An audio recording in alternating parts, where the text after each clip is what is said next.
আল্লাহর গোলাম আল্লাহর রাসূলের একজন সাহাবী হযরত আলকামা রাদিয়াল্লাহু তাআলা আনহু, আল্লাহর রাসূলের এই সাহাবী মৃত্যুর সাথে লড়াই করেন, মৃত্যু শয্যায় শায়িত আছেন।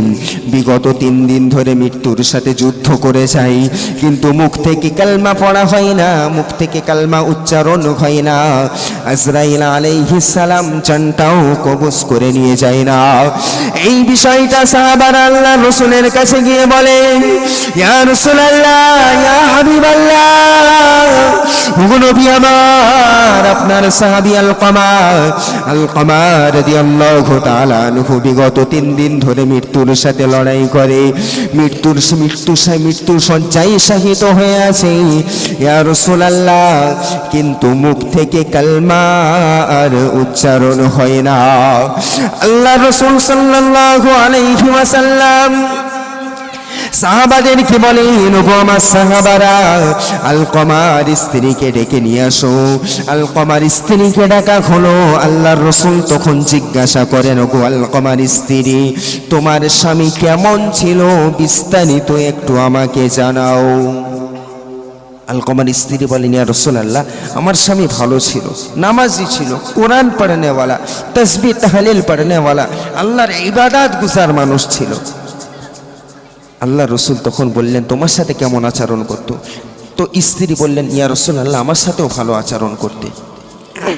আল্লাহ রসুল তখন বললেন, তার বাবা মা কি কেউ বেঁচে আছে? তার বাবা মা কি কেউ বেঁচে আছে? তখন সেই আলকামার স্ত্রী বলেন, ইয়া রাসূলুল্লাহ, তার বাবা বেঁচে নেই, কিন্তু মা বেঁচে আছে। আল্লাহর হাবিব সাল্লাল্লাহু আলাইহি ওয়াসাল্লাম সেই সময় সাহাবাদেরকে বলেন, ওগো আমার সাহাবারা, ও সাহাবা, আলকামার মাকে ডেকে নিয়ে আসো, আলকামার মাকে ডেকে পাঠাও। সাহাবারা সেই সময় গিয়ে আলকামার আম্মা জানকে ডেকে আল্লাহর রাসূলের কাছে আনলেন। আল্লাহর রাসূল তখন বলেন, ওগো আম্মা জান, আপনি বলুন আপনার সন্তান কেমন? আলকামার আম্মা জান বলেন, ইয়া রাসূলুল্লাহ, ইয়া হাবিবাল্লাহ, হুজুর, আমার সন্তান নামাজি, কোরআন পড়নেওয়ালা, তাসবিহ তাহলিল পড়নেওয়ালা, ইবাদত গুজার মানুষ, কিন্তু আমার সাথে তেমন ভালো আচরণ করেন না।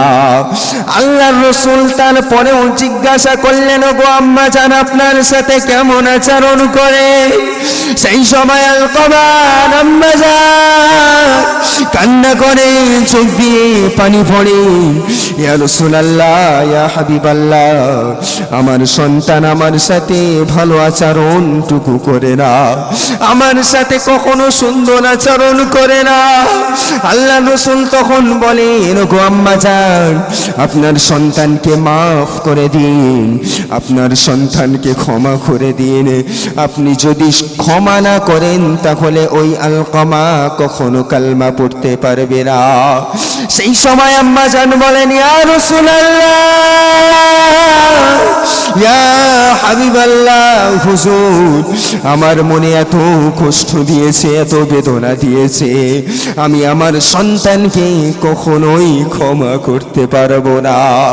রাসূল সেই সময় সাহাবাদেরকে বলেন, ওগো আমার সাহাবারা শোনো, একটা কাঠের গোলা তৈরি করো, একটা কাঠের মঞ্চ তৈরি করো, আর তার ভিতরে আগুন জ্বালিয়ে আলকামাকে ওই আগুনের ভিতরে নিক্ষেপ করো। সেই সময় সাহাবারা একটা কাঠের গোলা তৈরি করলেন, তার ভিতরে আগুন ধরিয়ে দিলেন। সেই সময় আল্লাহর রাসূল অনুমতি দিলেন, আলকামাকে আগুনের ভিতরে নিক্ষেপ করে দাও। আলকামার আম্মা জান সেই সময় দৌড়ে এসে বলে, ইয়া রাসূলুল্লাহ, ইয়া হাবিবাল্লাহ, ওগো হুজুর, আমার ভুল হয়েছে, আমার সন্তানকে আমি মাফ করে দিলাম। ইয়া রাসূলুল্লাহ, আমার সন্তান যত দুঃখ কষ্ট দিয়েছে আমার অন্তরে, আমি তার মা হয়ে তার তামাম ভুল ত্রুটিগুলো আমি মাফ করে দিলাম। এই কথা বলার সাথে সাথে আলকামার মুখ থেকে উচ্চারণ হয়, লা ইলাহা ইল্লাল্লাহু মুহাম্মাদুর রাসূলুল্লাহ সাল্লাল্লাহু আলাইহি ওয়াসাল্লাম। যখনই মা তাকে মাফ করে দিলেন, মুখ থেকে সঙ্গে সঙ্গে কালমা পড়ে আজরাইল আলাইহিস সালাম রূহটা নিয়ে চলে গেলেন, মারা গেলেন।